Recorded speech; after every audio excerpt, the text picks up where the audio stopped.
Irmãos, o dia Jesus disse assim: quando vocês forem levados aos concílios, não fique solícito por o que há de falar, porque na mesma hora o Espírito Santo coloca as palavras.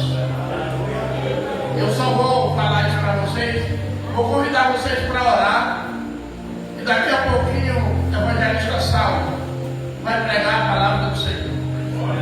Cada um de nós, à medida que o pregador vai pregando, a palavra não volta vazia para aquilo que Deus desejou. Ela vai falar conosco. E esse é o momento mais sério do culto, que a gente tem que orar para que a palavra venha. Que o pregador seja apenas um instrumento nas mãos do Senhor.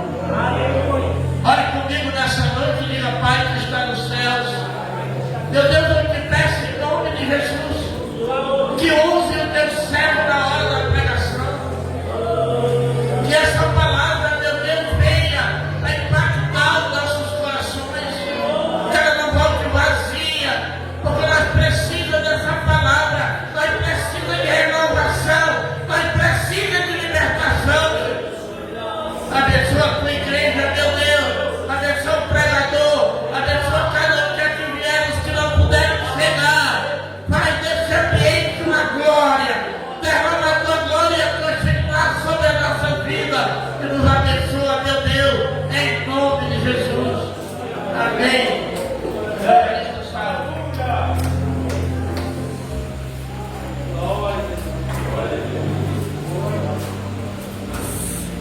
Saúde, amada igreja, na paz do Senhor Jesus, amém?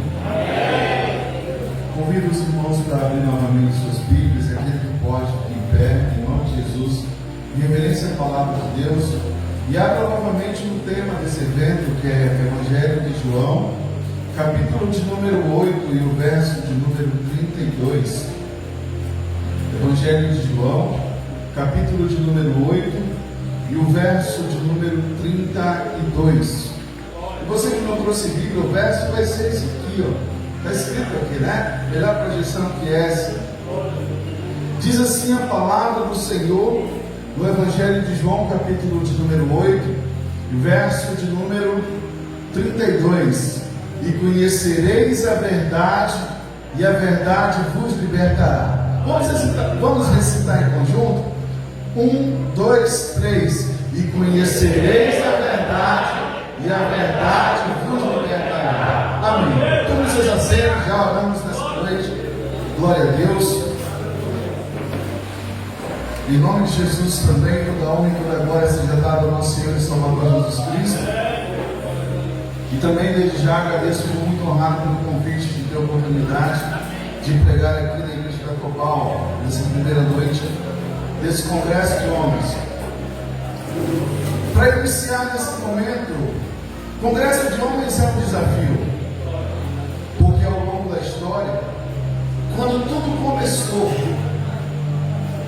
os homens eram responsáveis pela oração no templo.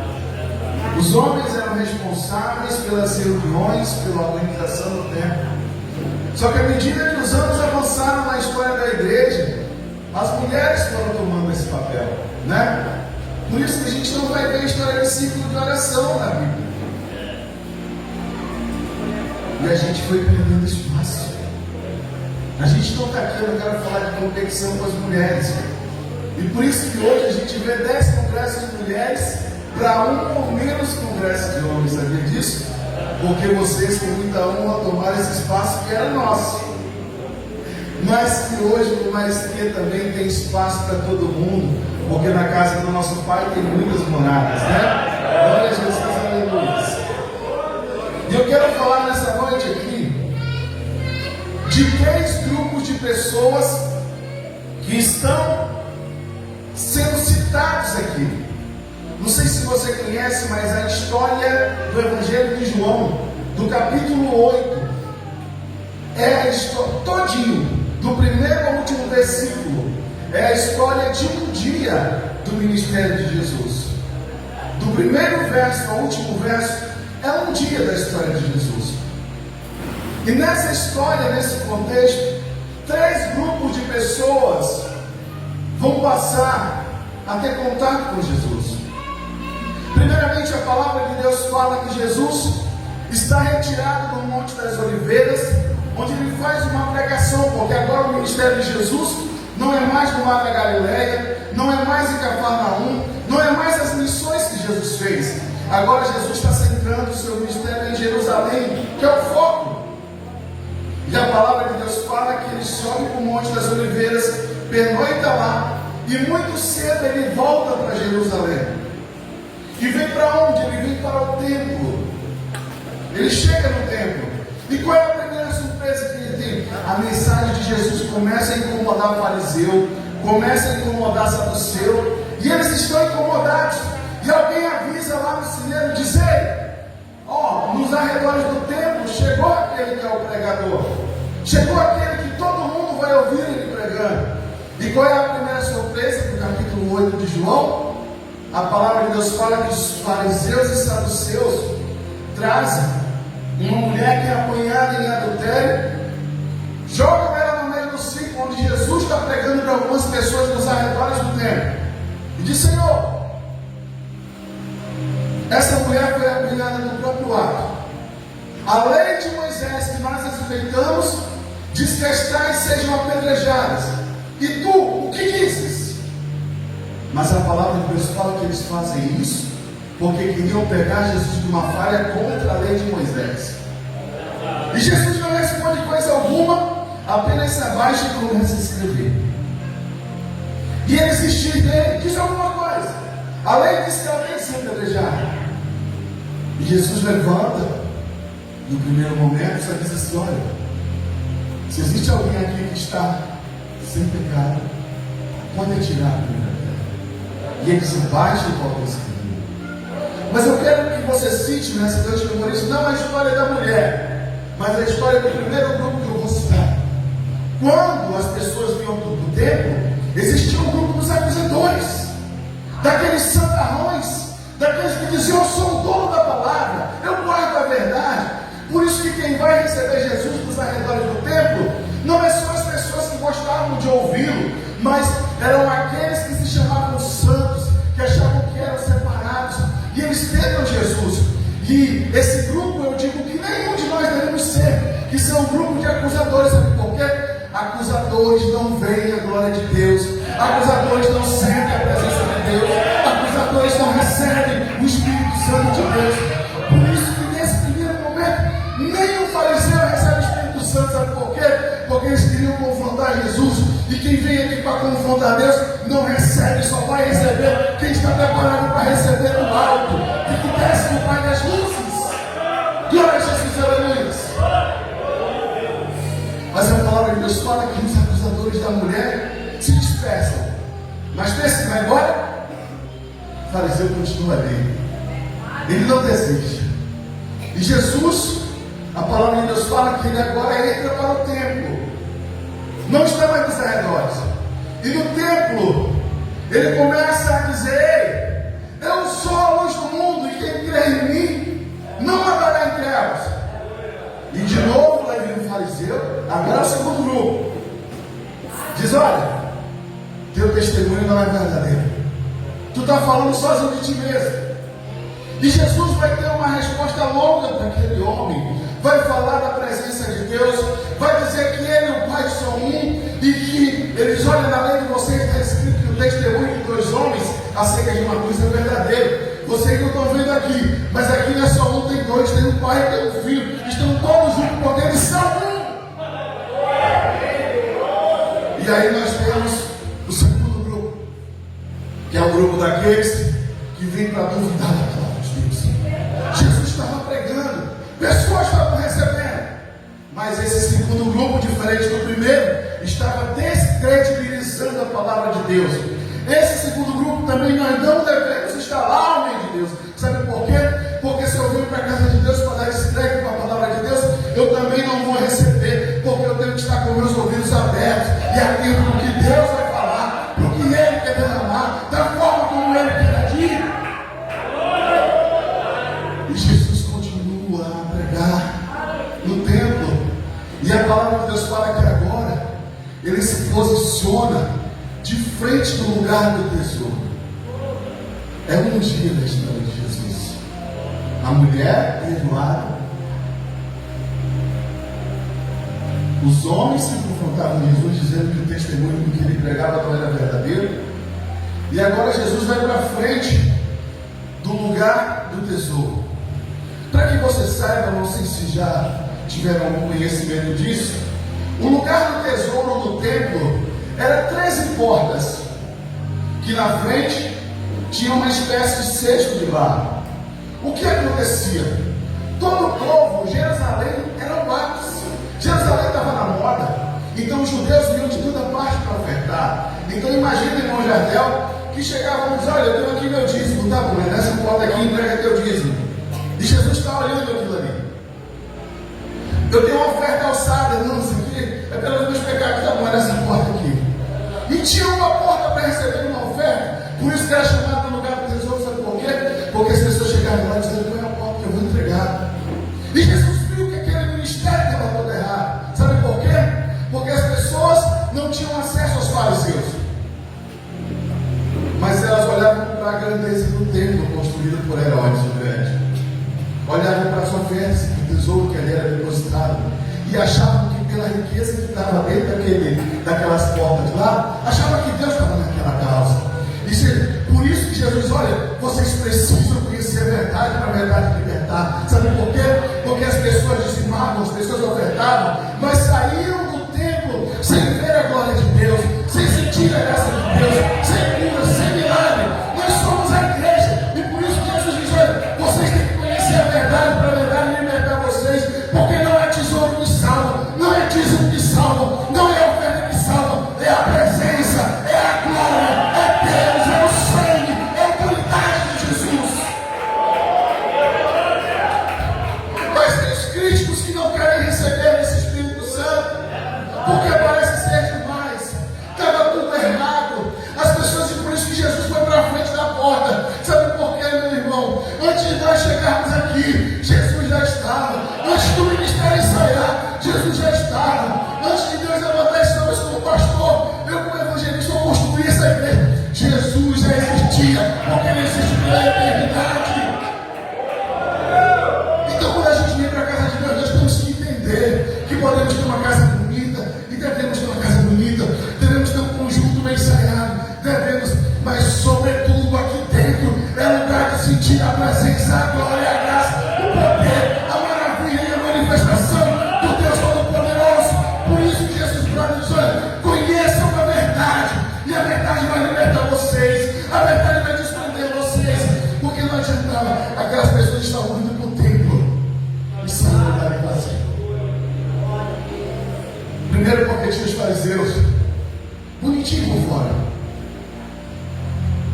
A palavra de Deus fala que conforme o ministério deles avançava com os tempos, eles aumentavam a orla do manto para dizer: olha, aquele cara ali é antigo, olha, aquele ali é dos grandes. Aqui dentro, meu irmão, não tem grandeza não. Todos nós somos vasos, todos nós somos servos. Se existe um grande aqui, foi aquele que subiu lá para o Calvário, para derramar sangue para te salvar, para te resgatar, para te dar uma aliança. Mas meu filho, independente do que você fez, eu mudo a tua história, eu trago um novo projeto, eu faço nova todas as coisas, eu te liberto, eu te levanto, eu te avivo, eu te chamo, eu te resgato. Glória a Jesus, aleluias. Antes de nós existíssemos, Deus já existia. Antes dessa volta começar, Jesus, na sua onisciência, sabia que iria acontecer. Então, qual é o maior propósito? É nós estarmos aqui dentro. Nós sabemos que aqui tem um que é maior que nós, e a sua luz nos irradia e toma conta da nossa vida todos os dias. Mas nós homens temos uma dificuldade. Sabia disso? Temos uma dificuldade. A vida também nos cobra caro. O homem de hoje, ele é o provedor da casa. E hoje está difícil para ganhar dinheiro. É difícil para arranjar um bom trabalho. E a gente vai endurecendo o coração, sabe por quê? Qual é o pai que não tem vergonha de chamar os filhos? Qual é o homem aqui que não se decepciona? Se chegar de tarde ele for trabalhar, Deus vai não vai receber a vida diária dele, depois não ganha nada. E Jesus permite isso, sabe por quê? Porque ele tinha colocado uma situação para mostrar que ele é para a gente todos os dias. Ele permite a frustração. As mulheres, por que elas tomavam espaço? Sabe que a mulher tomava espaço? Porque a mulher tem facilidade de chorar, de se derramar, de se ajoelhar. Nós também precisamos ter esse coração mais quebrantado, mais dobrado, mais rendido na presença de Deus, né? Mais rendido na presença de Deus. E como a gente vai fazer isso? Tem na Bíblia, tem sim. A mulher cananeia, a filha dela estava sofrendo endemoniada, e ela sabia que Jesus tinha poder para curar a filha dela. O que ela faz? Ela era cananeia. Cananeu não falava com o judeu. O cananeu era visto como um povo ímpio, indigno de pisar até em Jerusalém. Mas onde Jesus estava, ele dava acesso para todo mundo pisar. Podia não entrar lá com os fariseus, com os saduceus, mas Jesus é a porta acessível. Ele é o Deus que está acessível com o seu povo. E aquela mulher nos dá um exemplo. Ela entra, diz: ei, filho de Davi, tem misericórdia de mim. Ei, filho de Davi, tem misericórdia de mim. E Jesus fez o quê? Surdo. A palavra de Deus fala que Jesus não respondeu para ela. Se fosse um homem, quem é um contra do outro, a gente vai ficar? Vai ficar muito chato, vou ficar aqui esperando, vou lá do abaixo dele. E aquela mulher disse: Senhor, eu preciso do Senhor. E para acabar comigo, Jesus dá olha para ela, porque os discípulos agora têm que incomodar porque ela está gritando. E Jesus não responde para ela, meu marido. Mas não que ele não quisesse, ele queria mostrar para aqueles homens, porque a maioria do público que estava escutando Jesus ali era homem. Do que aquela mulher fazer? Por isso que eu falei que isso se conecta com o nosso ministério aqui. E ela diz: Senhor, eu preciso do Senhor. Ele diz: olha, minha filha, eu vim para as ovelhas perdidas na casa de Israel. Ela diz: Senhor, eu preciso do Senhor. E ela insistia. E Jesus dá uma palavra que, se fosse qualquer um de nós, era a maior humilhação. Ele diz: olha, não é correto, não é lícito pegar o pão dos filhos e dar para os cachorrinhos. O que ele disse que ela é? Cachorrinho. Na nossa cultura, o cachorro é amigo do homem. Na cultura judaica, cachorro é um animal maldito, mal visto. Por isso que a sentença de Jezabel era o que? Ser comida de cachorro. No judaísmo, então, ser chamado de cachorro não existia maior humilhação. Mas aquela mulher não teve problema com isso. Ela disse: Senhor, tudo bem, mas até os cachorrinhos caem nas migalhas de pão, caem na mesa do seu dono. E Jesus não aguentou.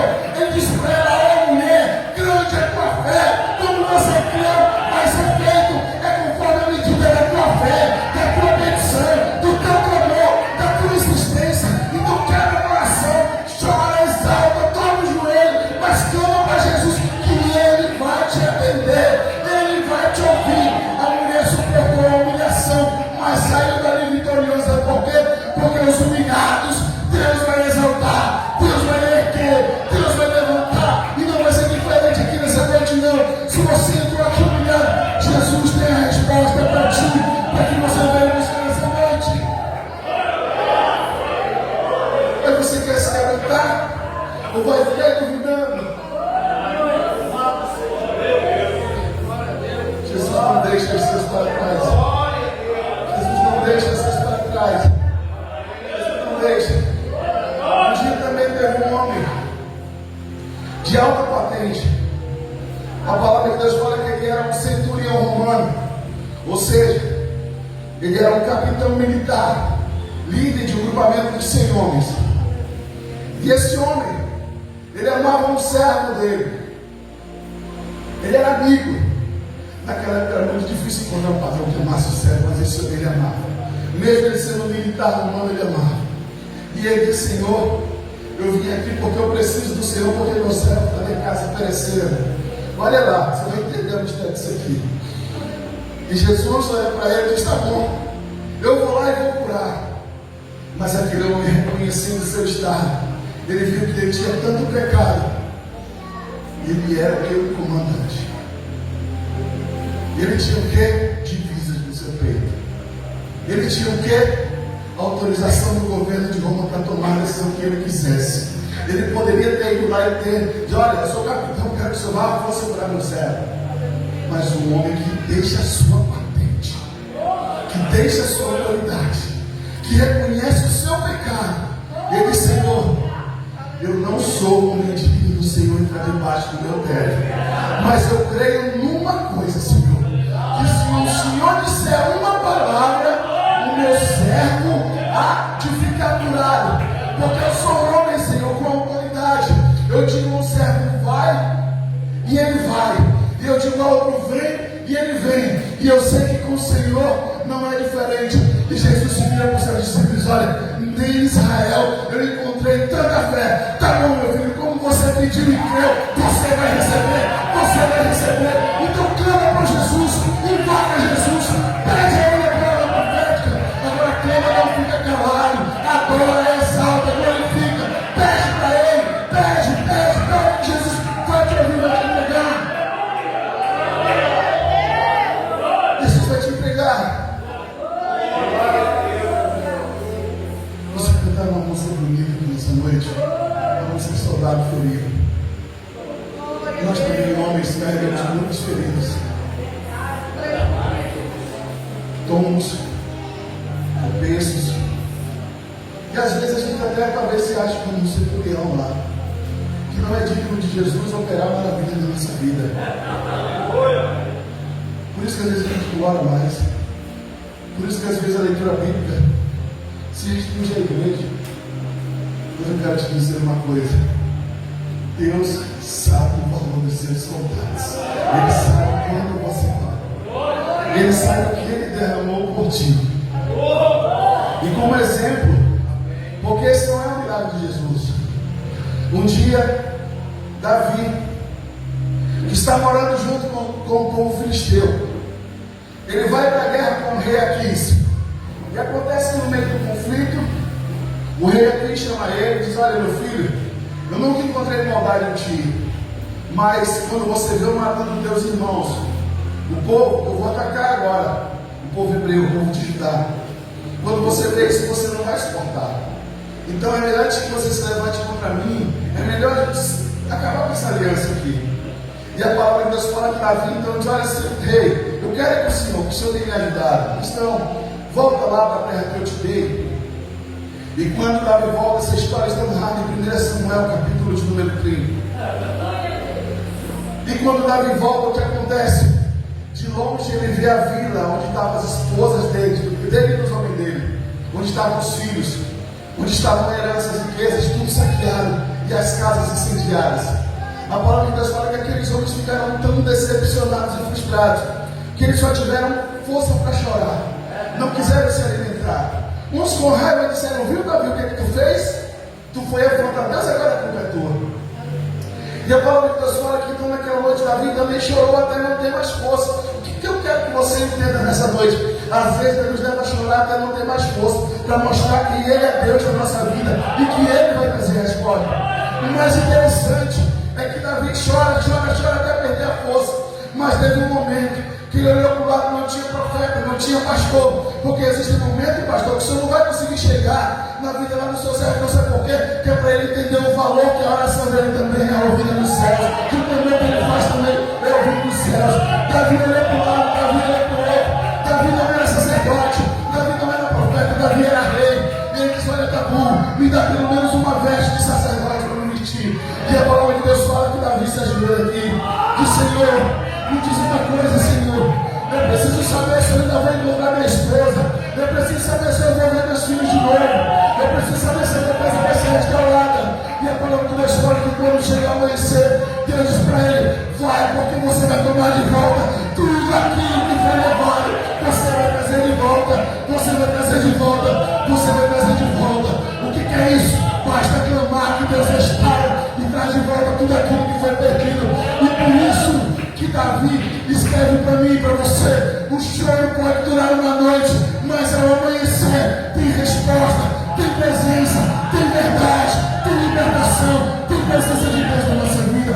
E Jesus ainda é o mesmo.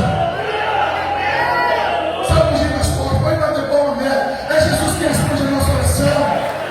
Todos os dias, todas as horas, todos os minutos. Fique de pé no Senhor. É Jesus. É Jesus. Eu tenho certeza que você já ouviu, mas é suficiente. Que Jesus pode nos usar para curar, pode. Mas às vezes é uma oração que vai fazer uma diferença. Que não sejamos, eu falei de 3 grupos. O primeiro é o quê? Aqueles que julgavam uns. O segundo grupo, aquele que rivalizava, descredibilizava a palavra de Deus. Mas a palavra de Deus também fala que também em João 8, antes do 10:32 um pouquinho, que quando Jesus terminou de pregar, muitos creram nele e receberam a sua palavra. E esse é o melhor. E vocês conhecem a verdade liberta. E aquele Deus que estava lá, manifestado em figura humana, é o mesmo que está aqui nessa noite para operar maravilha na minha e na tua vida. E eu quero chamar aqui na frente aqueles que estão precisando de oração, enfermos, doentes, que precisam de uma porta aberta. Venha para cá nessa noite. E nós, esses homens de Deus que estão aqui, Pastor José, Pastor Raimundo, nós vamos clamar a Deus. Vamos clamar ao Senhor Jesus nessa noite. Vamos clamar ao Senhor Jesus nessa noite. Venha, não perca tempo. Nós vamos orar. Glória a Jesus, aleluia. Glória a Jesus, aleluia. Glória a Jesus, aleluia. Glória a Jesus, aqui tem uma hora de oração para nós, oração. Glória a Jesus. Glória a Jesus. Aqui, ó. Glória a Jesus, aleluia. Glória a Jesus, aleluia. Aqui tem um aceite de oração, tá? E imporão as mãos sobre os enfermos e os curarão. Em nome de Jesus. Nós vamos orar nesse momento. Nós vamos interceder. Pode se aproximar aqui. Que os pastores também vão fazer imposição de mãos aqui nessa noite. Glória a Deus, aleluia. Deus bendito, amado e eterno Pai. Assim, meu Deus, como o Senhor atendeu. Assim como o Senhor ouviu o centurião de Cafarnaum. Assim como o Senhor ouviu a mulher cananeia, Pai. Assim como o Senhor ouviu o clamor de Davi. E depois daquela noite de choro, nessa noite também, meu Deus, tem pessoas que estão chorando. Tem pessoas que estão precisando de oração a Ti. Então, meu Deus, não tem nome. Opera maravilha. Em nome de Jesus, nós dizemos amor. Sai uma retirada. Em nome de Jesus. Em nome de Jesus, para o teu nome. Toda a arte espiritual da maldade. O vomitador, o mirador, o portador. Em bate e retirada. Em nome santo de Jesus. E conhecemos a verdade. O Senhor é a verdade. O Senhor é a vida, meu Pai. Ó Jesus, opera maravilha, toca. A bonita batismo. Vai glorificando, Deus. Vai glorificando, Deus. Vai recebendo o Espírito Santo aqui nessa noite. Vai sendo batizado. Vai falando língua estranha. Recebe de novo. Acredita. Abre o teu coração. Abre o teu entendimento. Ó Jesus. Derrama graça, derrama misericórdia, Deus. E até a maravilha dessa noite. Para de amar. Sai da mentira em nome de Jesus. Antes de haver uma pessoa. Aquele que não tem deixado esse céu, essa céu por mim. Ele pode me tirar em nome de Jesus. Pode me tirar em nome de Jesus. Pode me tirar em nome de Jesus. Pode me tirar em nome de Jesus. Sai da pressão. Sai a ansiedade. Sai o estresse. Sai a incerteza. Sai a dúvida. Sai o mal. Sai a dor. Eu repreendo a dor em nome de Jesus. Em nome de Jesus. Em nome de Jesus. Em nome de Jesus. Em nome de Jesus. Que venha a paz. Jesus, o Senhor sabe daquele que está nessa noite, que a sua família está sendo destruída. Aquele filho que está se perdendo, meu Deus, pelo teu Espírito Santo e pelo teu poder.